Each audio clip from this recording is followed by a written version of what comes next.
All right, coach. So you get started after obviously the national championship. Just what's the excitement to get back to work and get this season going? And you want to remember last year, but put the last year to rest and get towards another title. Yeah, I was certainly, still got a couple things planned to commemorate last year, but I think the group's really focused and excited to be back in the gym and seeing how this team's going to come together.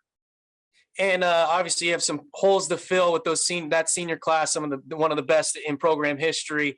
What steps do you need to take, or guys need to take, to prove that they're ready for those spots? Yeah, I mean, when it's time to play, they're going to have to play, and we'll see.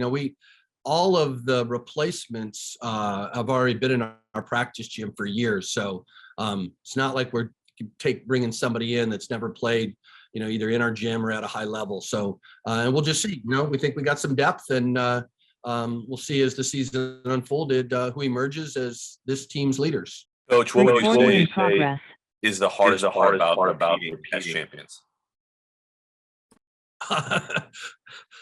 Getting there and winning, that was the hardest. It didn't happen overnight. A lot of hard work went in for a long time from a lot of people.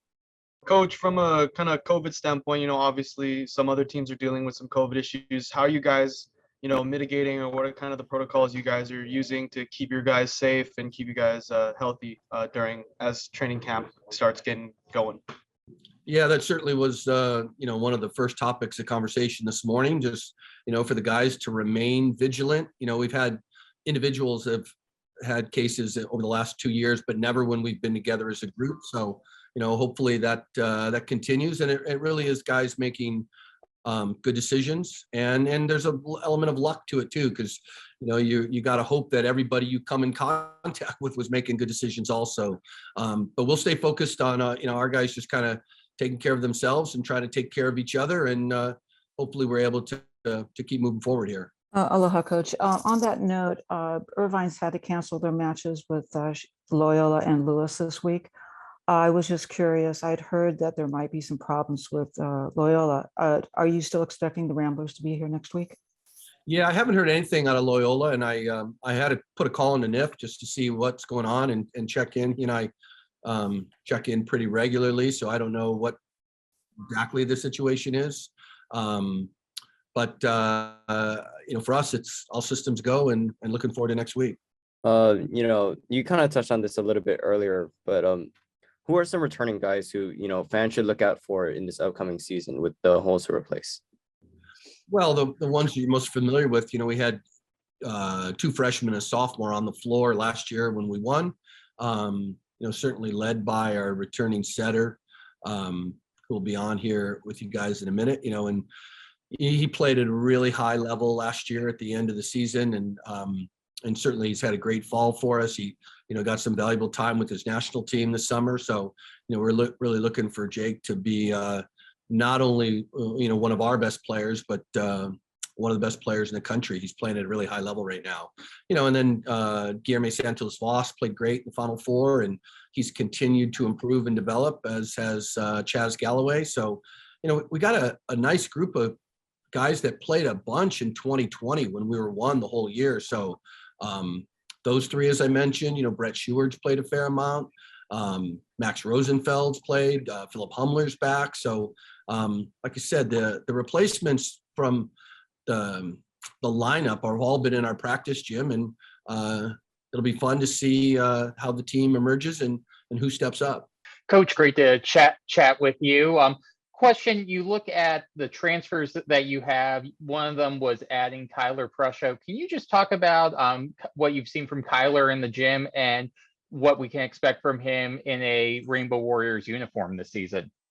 Yeah, Kyler's, this is, again, adult man, have a guy that was a 4-year starter in the MPSF, and he was, youth national team, junior national team guys, played volleyball at a real high level. And, I was really just struck by his maturity and his professionalism, and the first couple phone calls we had, and he's been great. He's super locked in and takes care of everything that he's responsible for. And I think he's gonna continue to improve, because it is a little bit different style and just a connection with with Jake will take a little while. So he's been really good, and I think he's going to continue to improve as the season unfolds.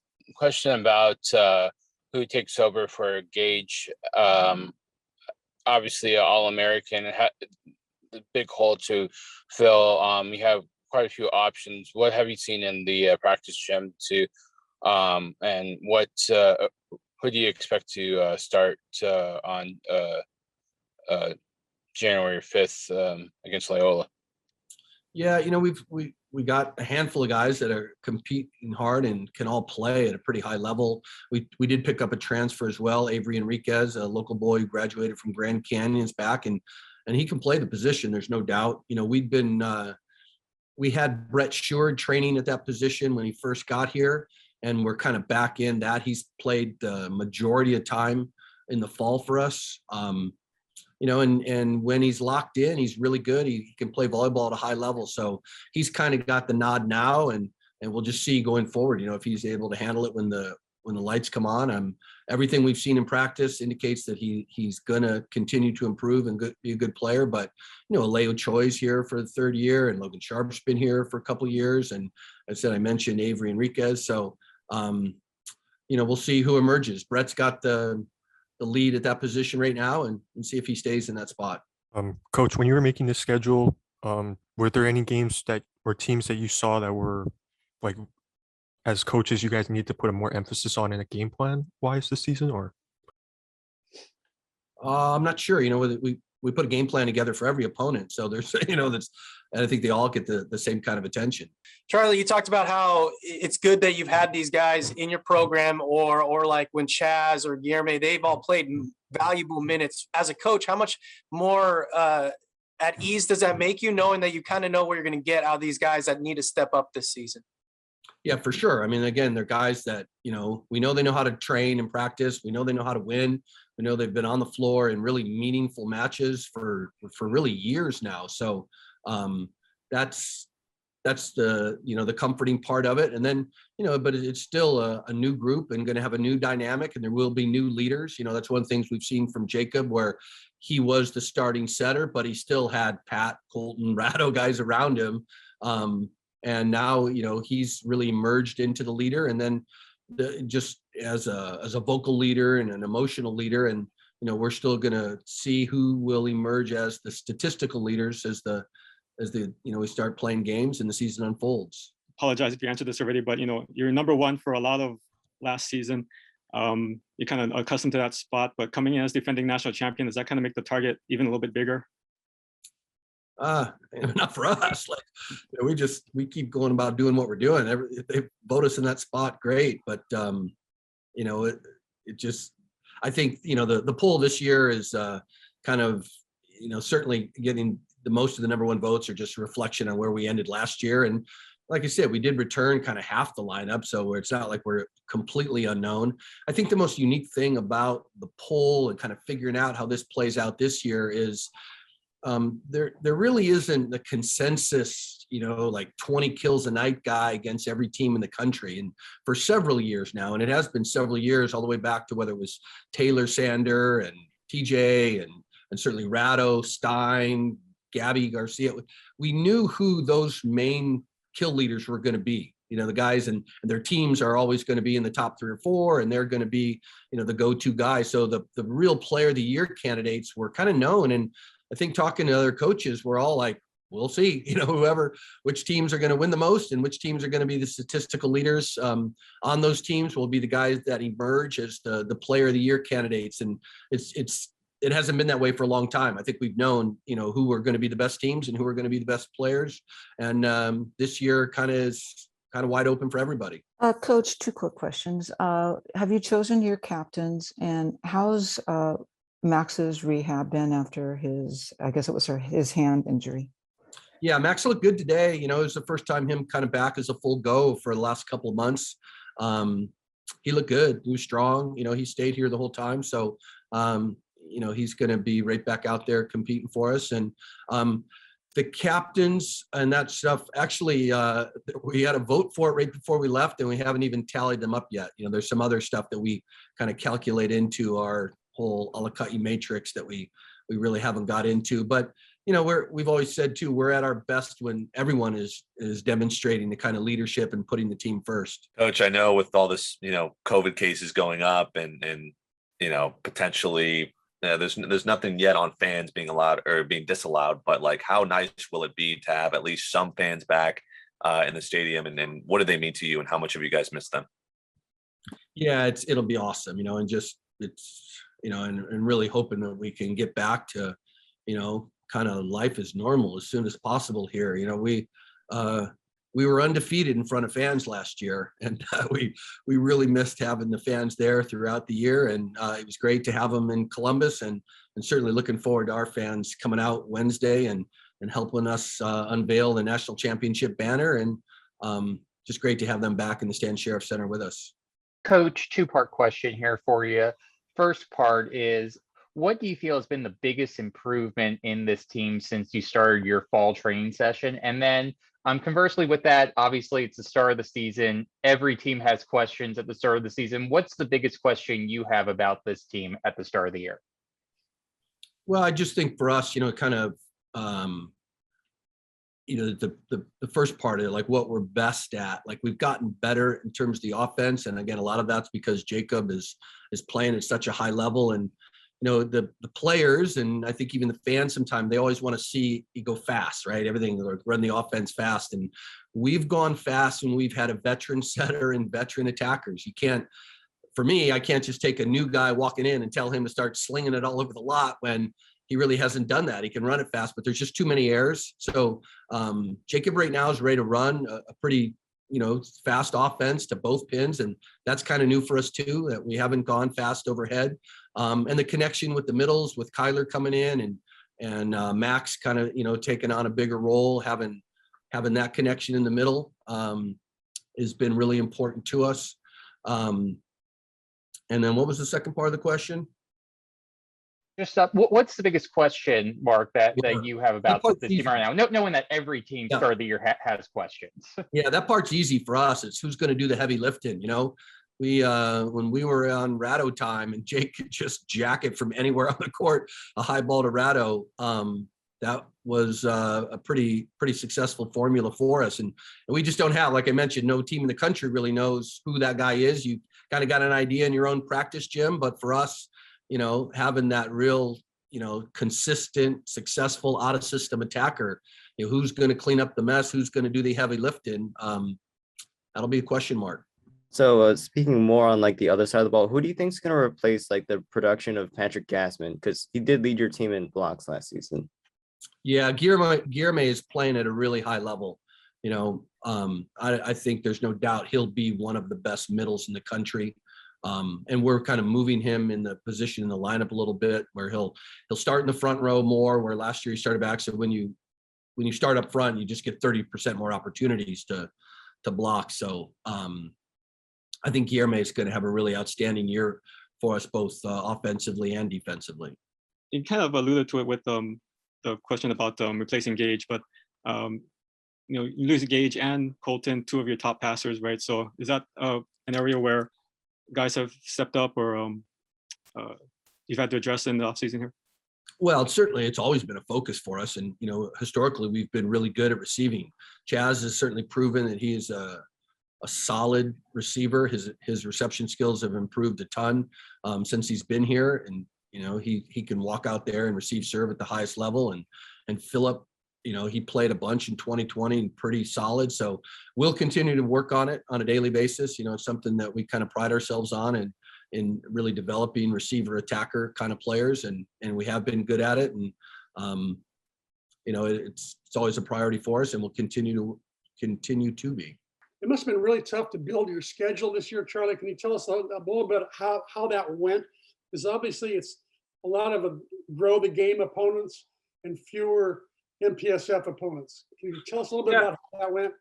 Yeah, and that's something I think you're just going to see across the board more. There was certainly, I think I talked to every MPSF school about finding a spot to get them on the lineup. And, everybody's got more options for non-conference opponents now because of the new leagues that have started and the new programs have started. We've gone from 40-something programs kind of for a long time to now we're we're a lot closer to 60. We're into the mid to high 50s, and you need to play those teams. So while there will be some new names, I mean, literally brand new teams, and we need to play them. The one thing about our schedule, though, and you'll see this, and certainly the West Coast, there's a bunch of these teams where they'll fill the schedule up and have play the D3 and the NAIA teams.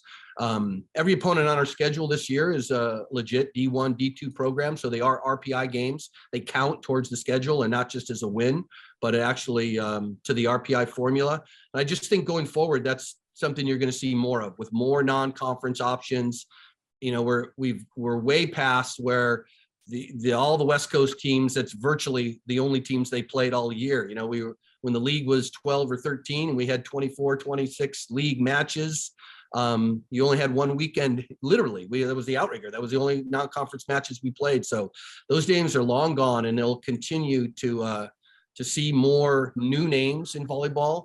And having said that, though, there is serious discussion to have an MPSF Big West scheduling agreement. I know the MPSF coaches are unanimous in trying to put this together, and I think, I know there's a majority of us in the Big West that want to do it. So we continue to work on that, so we can just lock it in. We know we're going to play each other, and we know we need to play each other, and we just want it to be kind of locked in and go through like a 4-year cycle. And it's just taking a little time to work through the kind of logistics of it, but you won't see the MPSF teams disappear off the schedule. And like this year with the outrigger, we had teams locked in, and we had cancellations. As the fall unfolded, some teams had to back out. So scheduling is kind of a pain in the Okole, and will continue to be. But you certainly we're in a position now where you're going to see new names in volleyball as you see the multiple new leagues that are starting up.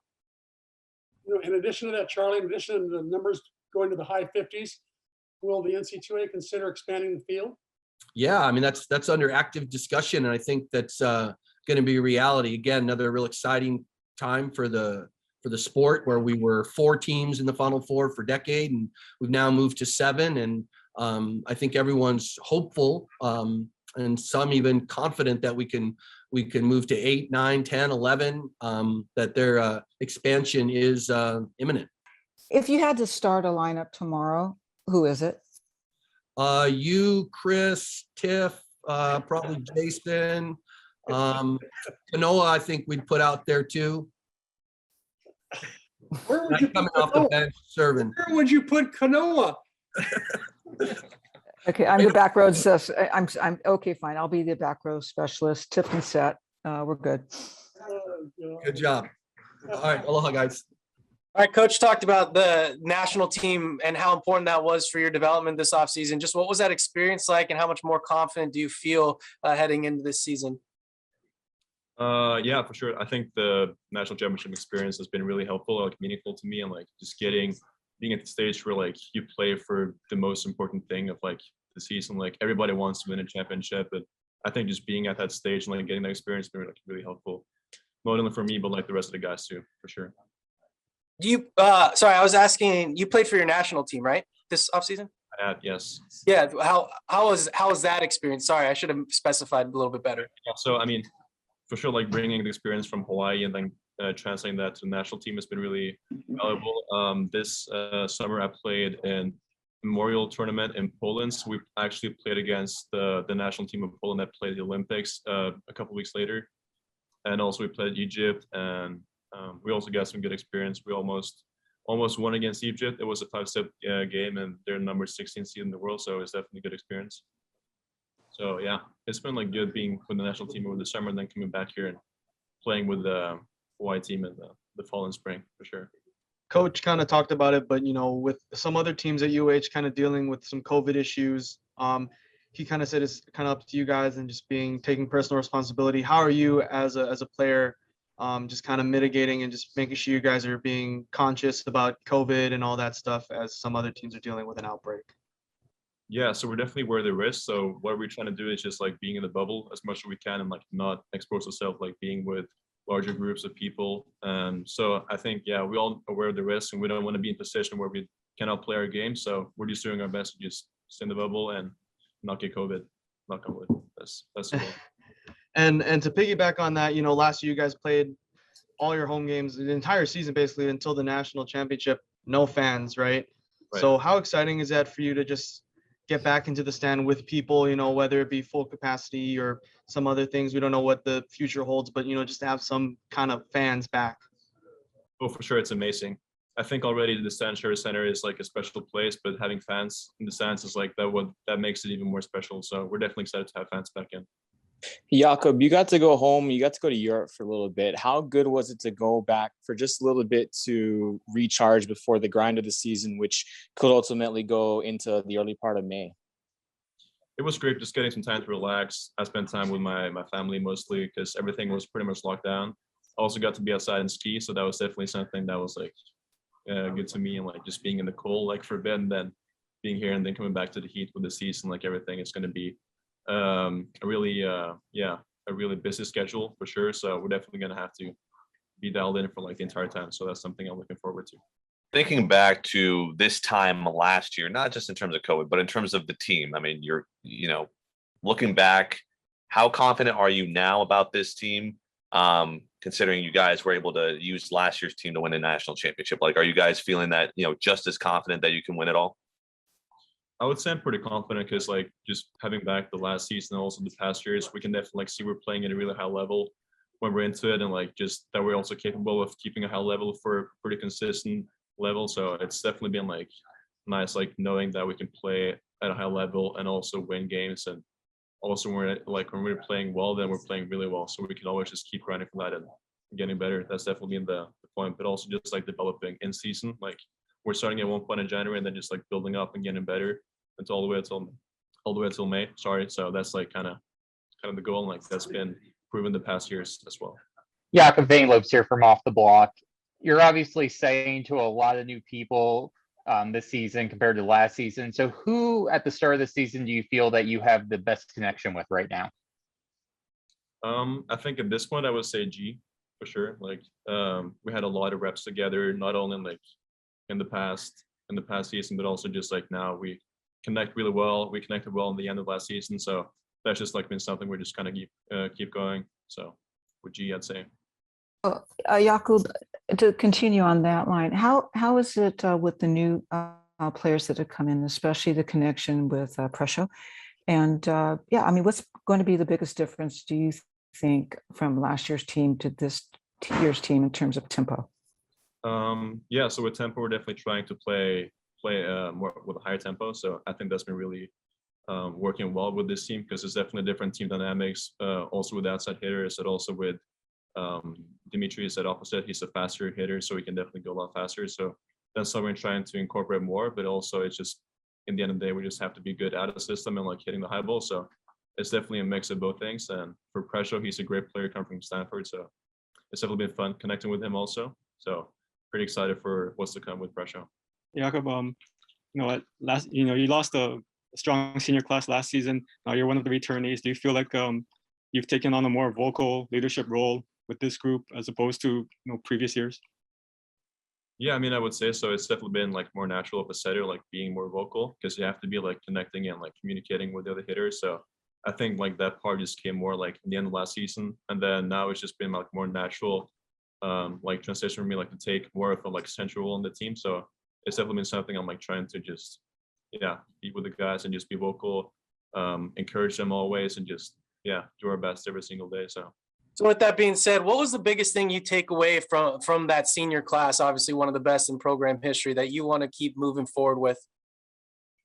I would say culture, because all the guys have been there for so long and like they have a good point of like what Hawaii is and like I want to do things in Hawaii men's volleyball. So I think definitely just passing on the culture that Rado, Gage, Patrick, Colton, and also Jackson had in the gym is definitely something that I also want to try.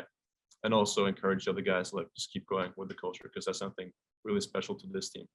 So Jakob, I have a couple of very reliable spies in the West Coast.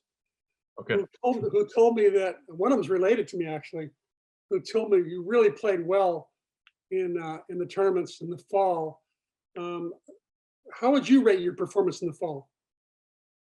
I I would say it can definitely get better. So that's like kind of where I'm at. I think it was good, but it can always be even better. Like even though we're like still in the off season, we didn't have too many like chances to play any teams, except for like ourselves in the practice gym, like scrimmaging. So I think it was good, but it can still be better. And I think that will come more like in this season, like just starting off and like just getting better every single day. Like that's been kind of my goal, like every day, like in the fall, just getting 1% better every day, and then just like keep going and building up until like this season, and just peak whenever we have to perform for sure.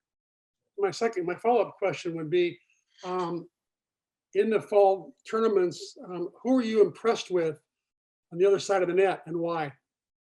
Of like other teams or players? Teams Teams. or players. Take your pick. Like who's the most, like the best team we played, or just like in general, like my impression? Yeah, just your impression. Yeah.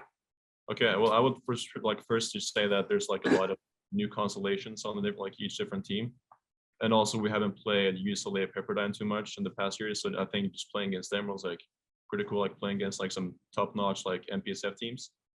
So I would say like UCLA is definitely a good team, and they can play fast volleyball, and Pepperdine is more like heavy arms and like high ball, so pretty cool teams to play. But like in the Big West, I think Irvine was a good challenge for us, like because they definitely have a lot of like strong pin hitters and like a really physical team, so that was also a pretty good challenge for us.